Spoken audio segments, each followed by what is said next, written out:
మతిమరుపు రావటం, జ్ఞాపక శక్తి లేకపోవటం, ఇలాంటి సమస్యను రాకుండా కరివేపాకు బాగా ఉపయోగపడుతున్నది. మెదడు కణజాలం దెబ్బతినకుండా, వాటికి ఇన్ఫెక్షన్స్ రాకుండా పోరాడుకోవటానికి ఇందులో ఉండే యాంటీ ఆక్సిడెంట్స్ ఈ రకంగా బ్రెయిన్ సెల్స్ ముసల్తనంలో కూడా చురుగ్గా యాక్టివ్గా పనిచేయడానికి కారణమవుతున్నాయని వాళ్ళు నిరూపించారనమాట. మూడవ పరిశోధన 2014 సంవత్సరం తమిళనాడులో జరిగింది, మన ఇండియాలోనే. University education and research centre వారు ఈ పరిశోధన చేసి ఏం చెప్పారు అంటే, కరివేపాకులో యాంటీ ఆక్సిడెంట్స్ అనేవి అతి ఎక్కువగా ఉన్నాయి, పుష్కలంగా ఉన్నాయి.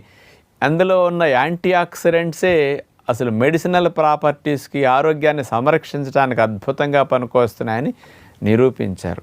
అవేమిటంటే యాంటీ ఆక్సిడెంట్స్ లినిలాల్, ఆల్ఫా టర్ఫినిన్, మిర్సిన్, ఆల్ఫా